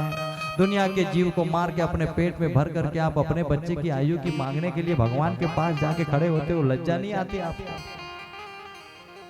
कहां से सुनेगा वो। मैंने कहा ना, आपका तरीका गलत है। आप अपने आचरण को सुधारो, आपको कुछ नहीं करेगा वो। आपका आचरण आप यहाँ तो प्लस करते हो लेकिन वहां पे माइनस करते हो। तो प्लस माइनस क्या होता है, माइनस। सबका मत खत्म कर देते हो। यहाँ आप अच्छा करते हो, बहुत अच्छा करते हो। भगवान चाहता है कि चलो भाई उसकी पीठ थपथपा के आ जाता हूँ, फिर अचानक देखता है कि ओहो छोड़ो, वह वापस चला जाता है। बस अपने कर्मों को सुधार के लेंगे तो भगवान हमें कभी दुख देने वाला नहीं है। नारद जी महाराज ने कहा, महाराज ये सब दुखी हो रहे हैं। तो नारद जी महाराज ने कहा, इनका कल्याण कैसे हो। तो सनक सनंदन सनातन सनत कुमारों ने कहा कि सुनिए, आप हमारे पिताजी ने हमें कुछ बताया था, आपने उसका उपयोग नहीं किया। बोले किया था ना महाराज, लेकिन काम नहीं आया। तो नारद जी महाराज और सनक सनंदन सनातन सनत कुमारों ने उन भक्ति मैया के उन दोनों बेटों के लिए श्रीमद् भागवत सप्ताह ज्ञान यज्ञ का आयोजन किया। कहाँ, हरिद्वार में। ये है कहाँ, बद्रीनाथ में, वृंदावन में। वृंदावन में ये स्थिति है और ये जा करके आयोजन हुआ हरिद्वार में। हरिद्वार में श्रीमद् भागवत का आयोजन किया गया। वहां पर सुंदर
करनी वैसी भरनी, जैसी करनी वैसी भरनी।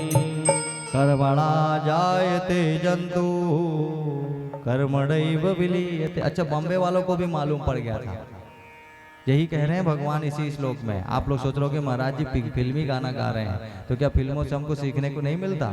हम तो फिल्मों को भोग के लिए बनाए हैं, हम हर चीज भोग के लिए बनाए हैं। इस संसार में कोई चीज ऐसी नहीं जो गंदी है, हर चीज अच्छी है, हर चीज अच्छी है। भौतिक सुख सुविधाओं में भी अगर देखें तो कोई चीज बुरी नहीं है। ये कैमरा है ना, ये कैमरा भी बहुत अच्छा है। कब? इसमें आप कथा सुन रहे हो।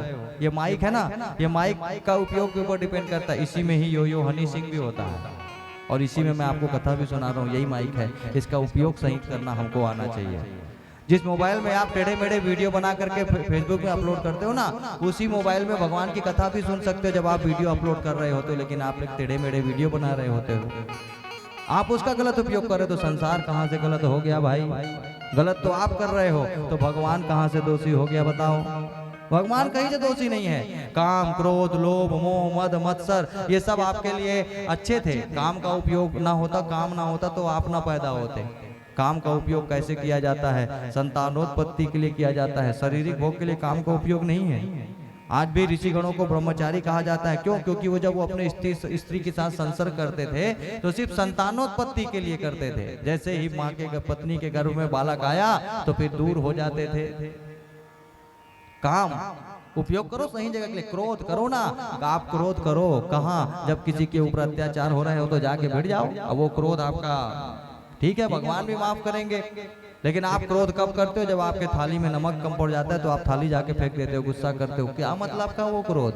किसी मतलब का नहीं, आपका वो पाप है वो क्रोध। क्रोध किसी काम का नहीं। क्रोध किया था किसने? जटायु ने। जब रावण सीता मैया को लेकर के जा रहा था तो राम आए थे मिलने के लिए, और क्रोध करना था भीष्म पितामह को। कब? जब द्रौपदी की वस्त्र छिना रहे थे तब करना था, तब नहीं किया। और बाद में जब क्रोध किया तो बाण में जा करके लेटना पड़ा। गलत जगह में गलत चीज का उपयोग आप कर रहे हो तो फिर आपको ही दुख भी झेलना पड़ेगा। भगवान ने कोई चीज भी है जो गलत नहीं बनाई है, बस आपको देखना है कि उसका उपयोग सही हमें कैसे करना है, कहाँ पे करना है। ते मानवा पाप कृतस्तु सर्वदा सदा दुरार रचता विमार्गगा गोदाग्निदग्धा कुटिला सकम कामिना सप्ताह यज्ञ न कलौ पुनन्ति ते।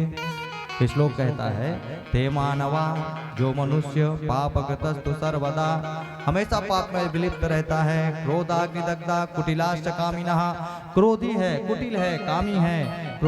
सप्ताह यज्ञ न कलौ पुनन्ति ते, इस सप्ताह यज्ञ के ज्ञान से वो अपने उन समस्त विकारों को दूर कर सकता है। कब? जब उस कथा को जिसको आप वो अपने आत्मसात कर लेगा तब। जब ये आ करके हमारे अंदर में जब बैठ जाएगी ना ये बातें, ये कथा, तो फिर आपको क्रोध नहीं आएगा गलत जगह पे, आपको नहीं आएगा, आपको काम नहीं सताएगा। ये श्रीमद् भागवत की कथा करती है। बोले महाराज ऐसे कैसे मान लें? कोई सबूत बताओ, दृष्टांत बताओ, कोई उदाहरण बताओ। तो धुंधकारी की कथा कही। धुंधकारी की कथा कही कि गोकर्ण की कथा कही? गोकर्ण की कथा लोग कम बोलते हैं, बोलते धुंधकारी की कथा कही, क्योंकि इसमें धुंधकारी को सब कोई को याद होते, लेकिन गोकर्ण के चरित्र को कोई याद नहीं रखना चाहता। आत्मदेव नाम के ब्राह्मण जिनकी संतान नहीं थे, ब्राह्मण थे, हम जानते हैं उनका ज्ञान कैसा था। द्वितीय वो भास्कर, द्वितीय वो भास्कर मतलब दूसरे सूर्य के समान उनका ज्ञान था। और इतने ज्ञानी होने के बावजूद वो रो रहे थे। बोले काहे के लिए? बोले मेरा बच्चा नहीं है, मेरे संतान नहीं है। पत्नी का नाम था, क्या नाम था? धुंधली। धुंधली नाम की उस पत्नी के साथ रह रहे थे। स्वार्थ था। क्या स्वार्थ था? एक बच्चा हो जाए। और इस दुख को लेकर के रो रहे थे। रोते रोते जंगल में चले गए। जंगल में जाके रो रहे थे। एक महात्मा दिख गए।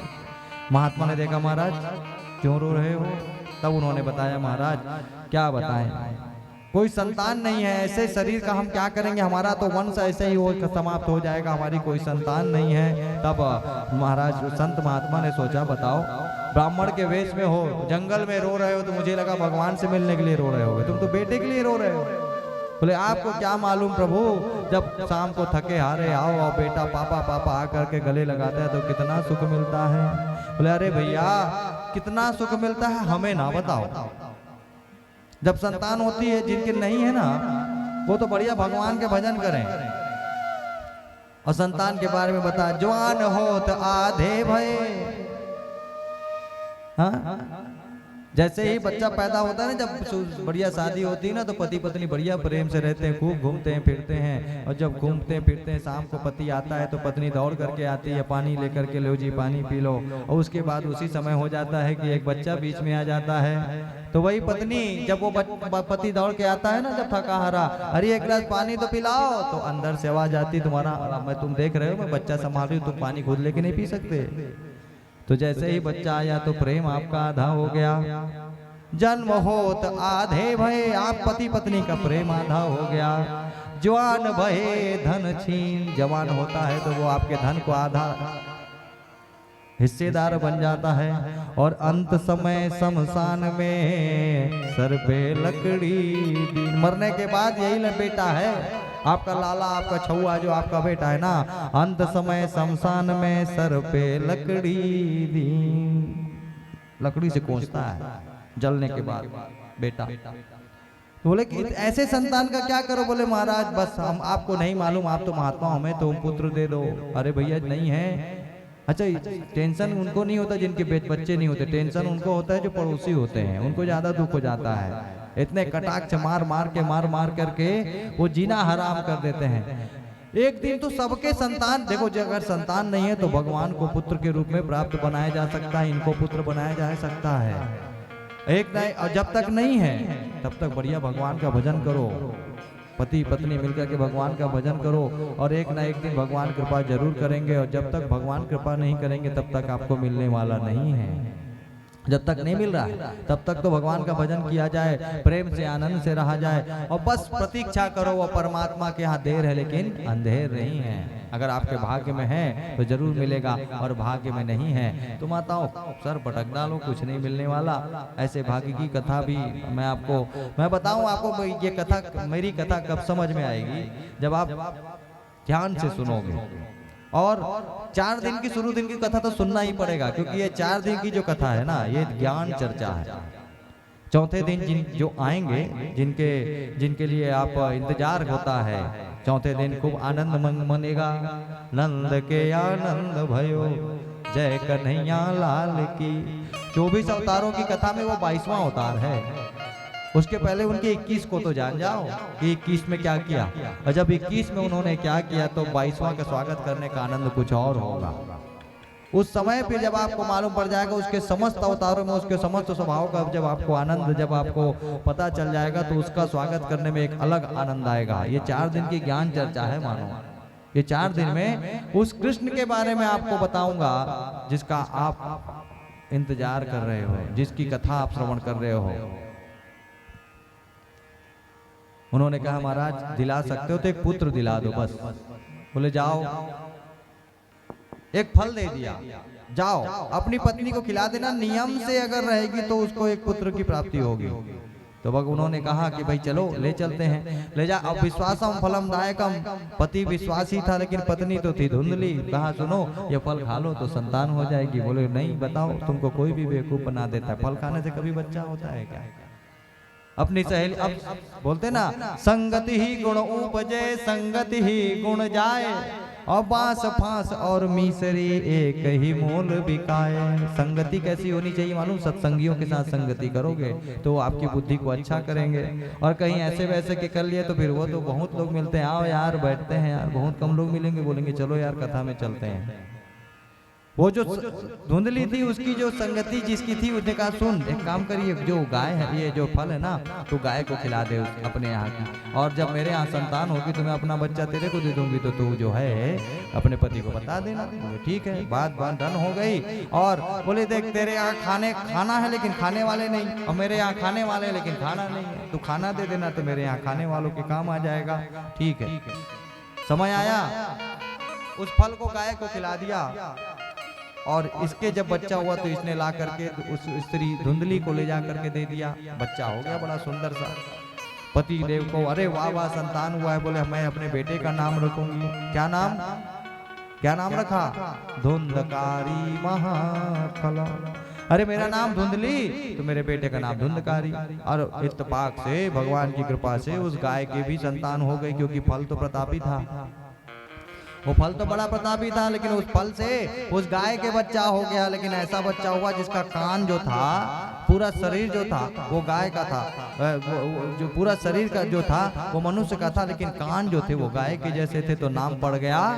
प्रेम से बोलिए गोकर्ण जी महाराज की जय। गोकर्ण जी महाराज का आगमन हुआ। अब ये धुंधकारी जो था ये अपनी माँ के साथ अब बस प्रेम में, माँ ने इतना बिगाड़ा कि बाप ने ध्यान नहीं दिया, और माँ के प्रेम में धुंधकारी तो इतना शरारती हो गया, लोगों को मारने लग गया, पीटने लग गया, पिता का नाम खराब करने लग गया। पिताजी सोच रहे थे पंडिताई करवाऊंगा, और ये तो भैया किसी और अलग रास्ते में चला गया, माँ को मारने लग गया। पिताजी ने सोचा, गोकर्ण जी से पूछा, बोले भैया बताओ, मैंने पुत्र मांगा था और ये तो मेरा नाम खराब कर रहा है। पिताजी को गोकर्ण जी महाराज ने कहा, सुनो पिताजी, यहाँ अब छोड़ो, आपने पुत्र मांगा, संस्कार दिया नहीं, और अब बिगड़ गया तो अब क्यों रोते हो? क्योंकि ईंटा जो होता है ना, वो सांचे में ही ठीक बन सकता है, सांचे में ही ठीक बन सकता है। सांचे से बाहर अगर आ गया, टेढ़ा है, तो फिर वो प्लास्टर से चिकना सीधा हो जाएगा, लेकिन मजबूत नहीं होने वाला, सांचे में ही ठीक हो सकता है। इसलिए संस्कारित अपने बालकों को उसी समय से करना चाहिए। 5 वर्ष तक तो मारो मत, और 15 वर्ष तक छोड़ो मत। 5 वर्ष के बालकों को मारना नहीं चाहिए, वो भगवान का स्वरूप होते हैं। और 15 साल का जब तक बच्चा हो जाए तब तक उसको डंडा दिखाना चाहिए, उसकी गलतियों में उसको मारना चाहिए, पीटना चाहिए, डंडा दिखाना चाहिए। और फिर 16वें वर्ष में उसको अपने साथ बैठा करके उसके साथ चाय पीना चाहिए। जब बाप की जो चप्पल है, जूता वह बेटे के पैरों में आ जाए ना, तो फिर उसके ऊपर हाथ नहीं उठाना चाहिए, क्योंकि उस समय अगर हाथ उठाओगे तो उसके पास वो आपको दुश्मन बना लेगा अपना।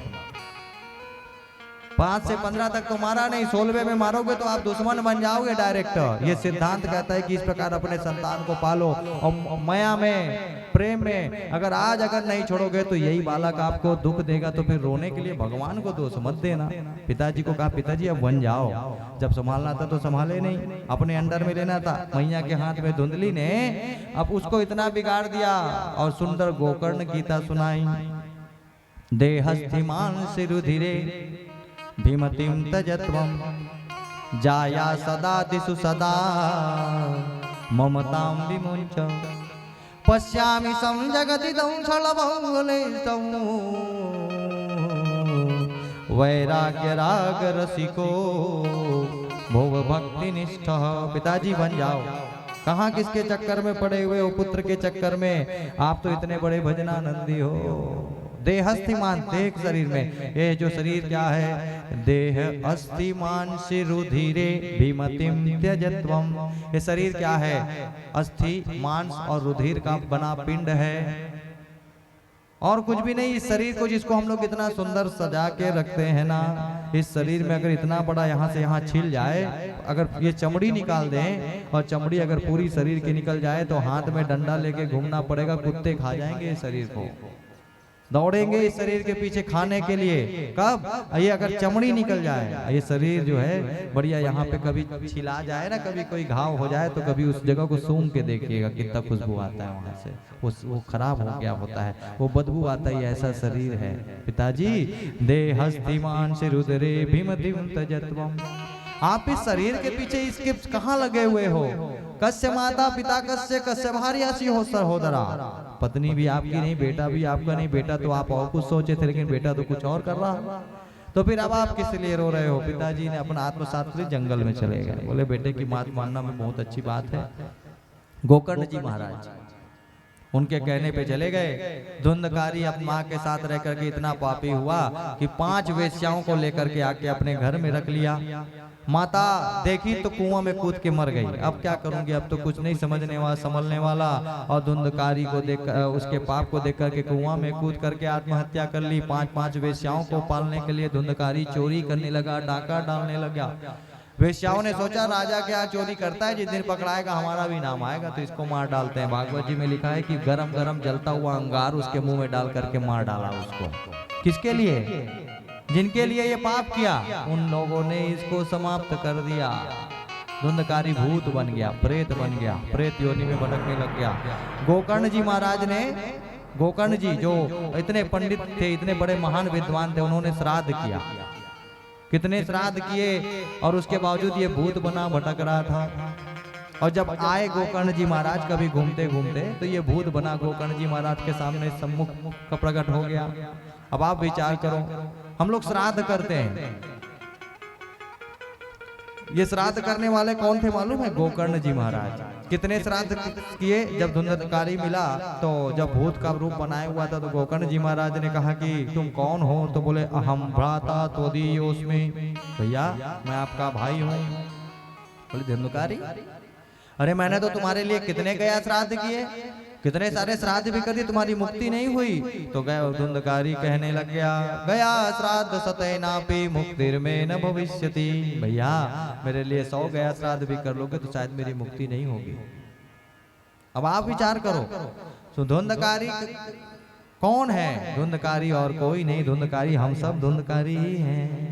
और 5 वेश्याएं कौन है? काम, क्रोध, लोभ, मोह, मद, मत्सर, ये वेश्याएं जिनको हम अपने पास में लेकर के रखे हैं। और एक दिन इन्हीं के चक्कर में हम अपने प्राण छोड़ देंगे। फिर श्राद्ध करेगा हमारा बेटा। और ये श्राद्ध किए थे 100 श्राद्ध, तो उनकी मुक्ति नहीं हुई थी। हमारे यहाँ तो साल में एक बार श्राद्ध पक्ष आता है और हम लोग एक बार करते हैं। 100 श्राद्ध करने के लिए बच्चे को 100 साल जिंदा रहना पड़ेगा। तो 100 श्राद्ध में भी अगर धुंधकारी की मुक्ति नहीं हुई तो हमारी होगी, इसकी कोई गारंटी है? तो जब हमें मालूम है कि जब हम मरेंगे तो श्राद्ध होने पे भी हमारी मुक्ति होगी कि नहीं होगी, तो जीते जी क्यों ना अपनी मुक्ति कर ली जाए। जन्म तो सुधरा नहीं, जन्म सुधरा नहीं, कम से कम मृत्यु तो सुधार ली जाए। हम ये तो प्रयास कर सकते हैं कि हम जब मरें तो भगवान का नाम लेते मरें। इतना तो करना स्वामी हो, जब प्राण तन से निकले, गोविंद नाम लेकर तब प्राण तन से निकले। लेकिन अंतिम समय में भगवान का नाम कब याद आएगा मालूम है? जब हम भगवान का नाम लेने का अभ्यास रखे रहेंगे तब। जब हम भगवान का नाम लेने का अभ्यास रखे रहेंगे, जब दिन में खुद हम 500 बार भगवान का नाम लेंगे तब। एक दिन में कितने सांस लेते हैं मालूम है लोग? मनुष्य एक दिन में कितने सांस लेता है? 21,600 बार। 21,600 बार हम सांस लेते हैं, तो कम से कम 10% में तो भगवान का नाम लेना चाहिए। 21,600 का 10% कितना हुआ? 2100। 2100 तो हुआ। 2100 बार तो भगवान का नाम, उतनी सांसों में तो कम से कम भगवान का नाम लेना चाहिए। लेकिन हम लेते हैं ना। चलो उसका 10% तो ले सकते हैं, लेकिन उतना भी लेते हैं ना। अगर नहीं लेते तो फिर हमसे बड़ा कृतज्ञ कौन होगा? जिसने हमारे लिए इतनी अच्छी व्यवस्था करी, हम उसका नाम नहीं लेंगे तो हमसे बड़ा कृतज्ञ कौन होगा? धुंधकारी प्रेत योनि में भटकता रहा। गोकर्ण जी महाराज ने सूर्य भगवान से प्रार्थना करी। गोकर्ण जी ने प्रार्थना करी तो श्रीमद् भागवत का उपाय बताया सूर्य भगवान ने, तब उनके लिए भागवत का आयोजन किया गया। तो धुंधकारी जो है उसकी मुक्ति हुई। अब कथा में कथा हो रही थी तो कहाँ बैठे धुंधकारी आकर के? तो अब उन्होंने विचार किया कहाँ बैठे? धुंधकारी आता था हवा के रूप में, इधर से हवा आती थी तो इधर चला जाता था, इधर से हवा आती थी इधर चला जाता था। तो एक 7 गांठ का बांस वहां पे आकर के धुंधकारी बैठ गया। 7 दिन तक वो धुंधकारी बैठा रहा। पहले दिन कथा शुरू हुई तो एक गांठ फूटी, दूसरे दिन दूसरी गांठ फूटी, तीसरे दिन तीसरी गांठ फूटी और 7वें दिन सप्त ग्रंथि विभेदनम, 7वीं गांठ फूटी और वो परमात्मा में विलीन हो गया। और जब धुंधकारी जब 7वीं गांठ फूटी तो धुंधकारी सुंदर का स्वरूप बना लिया। भगवान पीताम्बर, उन भगवान के समस्त पार्षद पीताम्बरी पहने हुए आ गए और धुंधकारी को अपने सिंहासन में बैठाया, विमान में ले जाने लग गए। गोकर्ण जी महाराज ने कहा रुको, कथा तो सबने श्रवण करी, तो धुंधकारी के लिए वर क्यों, हमारे लिए क्यों नहीं, इन सब के लिए क्यों नहीं? तो वही बात, सवर्णस्य विभेदना फल वेदोक्त संस्थिता। जो आयोजन करता है वो तो 7 दिन बैठता है, तो उसका कल्याण तो भगवान थोड़ा बहुत करते हैं। लेकिन बाकी लोग तो रोज आते हैं चले जाते हैं, रोज आते हैं चले जाते हैं। उन्होंने भी यही कहा, अरे भैया श्रवण में भेद होगा तो फल में भी भेद हो जाएगा। धुंधकारी ने 7 दिन एक ही स्थान पर बैठे, एक ही और कथा सुनी रोज, इसीलिए उसके लिए विमान आया और बाकियों के लिए इसलिए नहीं आया। तो उन्होंने कहा कि भैया अब इनके लिए भी लाना पड़ेगा। तो दोबारा कथा हुई, दोबारा भागवत के आयोजन किया गया और उस दिन उस समस्त गांव के समस्त लोगों को भगवान के पार्षद ले जा करके भगवान के धाम को लेकर के गए। प्रेम से बोलिए भक्तवत्सल भगवान की जय। समस्त लोगों का कल्याण हो गया। ऐसी ये श्रीमद् भागवत की कथा है। 7 गांठ का बांस क्या है? ये हमारे आज्ञा चक्र से सहस्त्रार चक्र, हमारा यही मानो जो योगी होते हैं ना, परम योगी संत महात्मा होते हैं, वो अपने प्राणों को, अपने कुंडलिनियों को जागृत करके यहाँ से अपने प्राण को त्याग करते हैं, तब वो परमात्मा में मिल जाते हैं। ये 7 गांठ का बांस प्रतीक के रूप में यहाँ रखा हुआ है, जहाँ पर प्रेत आकर के अपना स्थान बनाए और अंतिम में 7वें दिन वो भगवान के धाम को चले जाएं, मोक्ष को प्राप्त हो जाएं। ऐसी ये कथा है। लेकिन क्या करना पड़ेगा? इसके लिए श्रोता बनना पड़ेगा, श्रेष्ठ श्रोता। श्रोता कैसा होता है? 3 प्रकार के श्रोता के बारे में बताया कि भाई श्रीमद् भागवत के 3 प्रकार के श्रोता होते हैं। एक तो होता है श्रोता, एक होता है श्रोता और एक होता है श्रोता। एक तो होता है जो भगवान की कथा श्रवण करने के लिए आता है। एक आदमी होता है जो बढ़िया, कभी भैया अच्छी व्यवस्था है तो आके बढ़िया आनंद से बैठते हैं, सोते हैं आराम से कथा पंडाल पे, तो वो भी अच्छी बात है, सुख है इसलिए सोते हैं, वो ऐसा भी चल सकता है। और श्रोता जिनको गलतियां निकालने की आदत होती है, जिनको कुछ और ही होता है, तो श्रोता कैसा होना चाहिए? श्रोता ऐसा चाहिए जैसा सूप स्वभाव, सार सार को गही रहे, थोता देत उड़ाए। श्रोता सूपा के समान होना चाहिए। जैसे सूपे में हम अनाज को पचीनते हैं तो गंदी चीजें निकाल देती है और अच्छी अच्छी चीजें रोक लेती है, ऐसे श्रोता को होना चाहिए।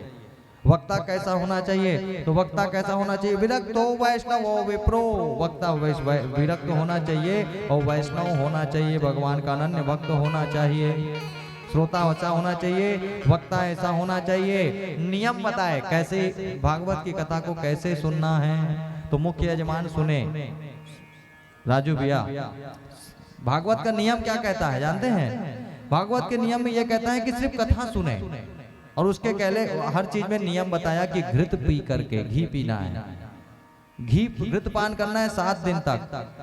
7 दिन तक घी पीने नहीं महाराज, ऐसा नहीं हो सकता। घी पी के कैसे हो सकते हैं? कैसे कोई रह सकता है 7 दिन तक? तो नहीं, आपको जैसा हो भोजन के बारे में बताया कि आप दिन भर में भोजन जितनी बार करना है करो, बस इतना भोजन करो कि आपको कथा में नींद ना आए, लेकिन कथा सुनो, पूरी कथा श्रवण करनी है। आज आपके समस्त पितरों को भगवान सामने बैठा करके ना अक्षत पुष्प छिड़क रहे होंगे कि वाह आपके संस्कार के, आपके लोगों ने आपके मुक्ति के लिए आयोजन किया।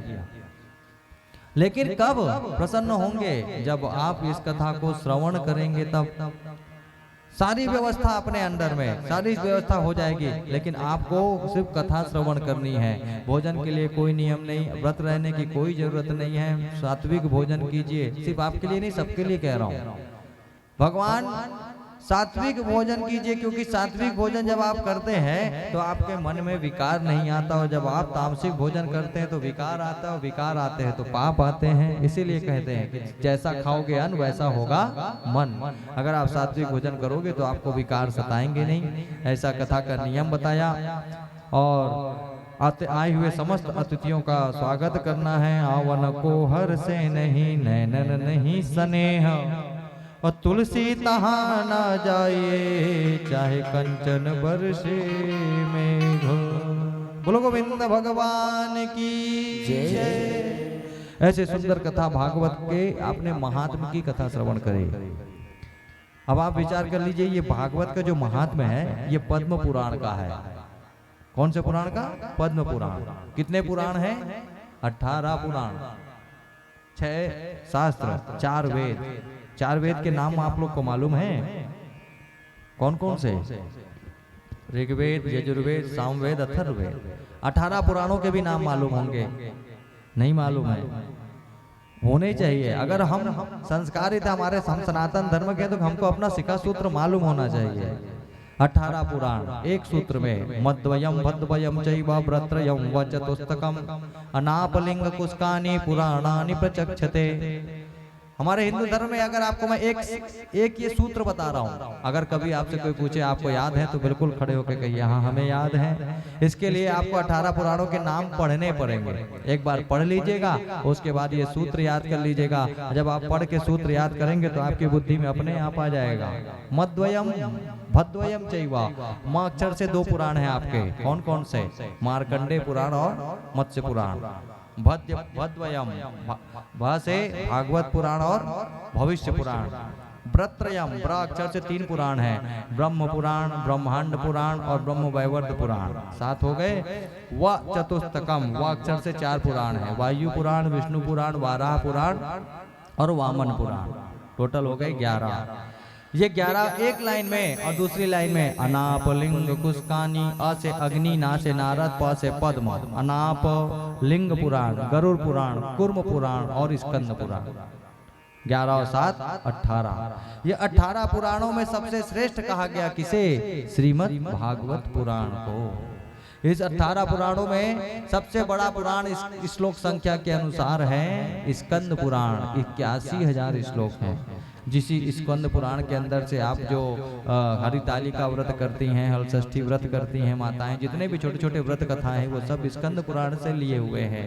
उसी प्रकार लगभग 3,96,400 श्लोकों की संख्या समस्त 18 पुराणों में। ऐसे 18 पुराणों में श्रेष्ठ श्रीमद् भागवत की कथा का आप जिस कथा का श्रवण कर रहे हैं, इस कथा के गुणगान को आज जो गाया है वो पद्म पुराण गाया है। अब आप विचार कर लीजिए कि जिस पुराण के गान दूसरे पुराण करते हैं, अन्य पुराण करते हैं, वो पुराण कितना श्रेष्ठ होगा। और जो अपना खुद कहे, खुद की अपने गुण गाए, तो क्या बोलते हैं? अपने मुंह मियाँ मिट्ठू बनना।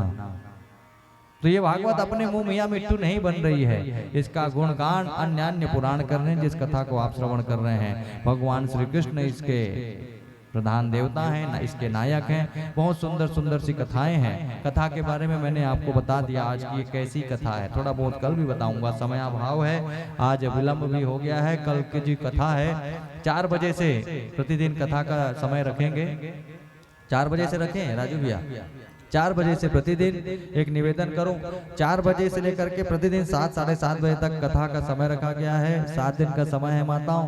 7 दिन के बाद आपको कोई नहीं बुलाएगा, फिर वही आपको चूल्हा चौका करना ही है, नौकरी चाकरी करनी है। 7 दिन के लिए भगवान आपके प्रांगण में आए हैं, तो देखते हैं भगवान के पास आप लोग।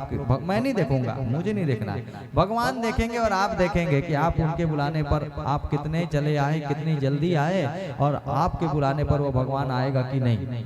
ये तो व्यवहार वाली बात है। जैसा आप दोगे वैसा आप पाओगे। भगवान की कृपा से ये आयोजन आपके इस प्रांगण में हुआ है। अवश्य पधारें। कल से हम लोग 4 से लेके कथा में आप लोग अवश्य पधारिएगा, 4 से लेके 7 बजे तक। और कथा में ये जो साउंड सिस्टम लगा है, मुझे पता है कि यहाँ पर थोड़ा सा आवाज़ ज़्यादा होगी, तो अगर किसी को तकलीफ हो, दिक्कत हो कभी भी, तो बिल्कुल आप बताएं, सूचना देंगे बिल्कुल कि अगर कोई दिक्कत हो रही हो, क्योंकि हम नहीं चाहते कि हमारे भगवान किसी के लिए तकलीफ दे बने। अगर दिक्कत होगी तो हम उसका भी उपाय जरूर करेंगे, क्योंकि अगर किसी के कारण किसी को तकलीफ हो गई तो आयोजन धर्म का नहीं रहा, वो तो फिर कुछ और हो गया। और परमात्मा कभी किसी के दुख का कारण नहीं बनता, और हम ना बनाने उनको बनने देंगे कि आप दुखी हों, इसलिए उसकी भी सूचना जरूर देंगे। और सुंदर कल सुबह पूजन का समय 9 बजे से लेकर के प्रतिदिन कथा का समय जो है 4 बजे, आप जरूर आनंद लीजिएगा। आइए 2 बार भगवान का नाम, इसके पश्चात हम सभी आरती करेंगे। बोलो गोविंद भगवान की जय। लेते जाना लेते जाना लेते जाना रे, लेते जाना लेते जाना लेते जाना रे, लेते जाना रे हरि का नाम थोड़ा थोड़ा, लेते जाना रे हरि का नाम थोड़ा थोड़ा। लेते जाना लेते जाना लेते जाना रे, लेते जाना लेते जाना लेते जाना रे, लेते जाना रे हरि का नाम थोड़ा, लेते जाना रे हरि का नाम थोड़ा थोड़ा।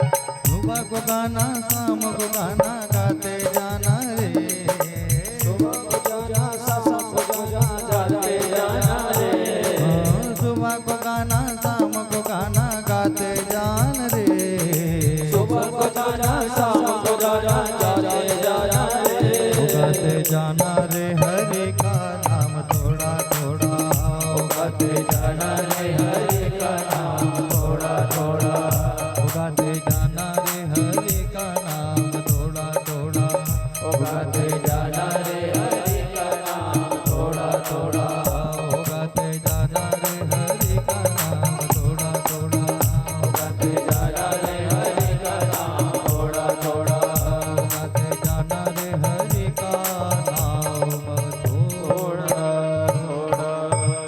बोलो गोविंद भगवान की जय हो। सभी लोग अपने स्थान पर खड़े हो जाएं। आइए आरती में सम्मिलित होते हैं। ओम आरती उतारूं अपने ओ भागवत भगवान की, आरती उतारो, आरती उतारो अपने भागवत भगवान की, आरती उतारो, आरती उतारो अपने भागवत भगवान की, आरती उतारो, आरती उतारो अपने भागवत भगवान की, आरती उतारो। कृष्ण शब्द है अर्थ है राधा, कृष्ण शब्द है अर्थ है राधा, एक प्राण दो रूप अबाधा, एक प्राण दो रूप अबाधा, नीला रस अनंत अनुराधा, लीला रस अनंत अनुराधा, रास रहस्य सुधा अबाधा, रस रहस्य सुधा बाधा, सागर में लहरे जैसे, लहरों में सागर जैसे, सागर में लहरें जैसे, लहरों में सागर जैसे, हाँ सागर में लहरे जैसे, लहरों में सागर जैसे, सागर में लहरें जैसे, लहरों में सागर जैसे,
देवादिवदनं माते आराधिक्यं दर्शयामि दर्शयामि।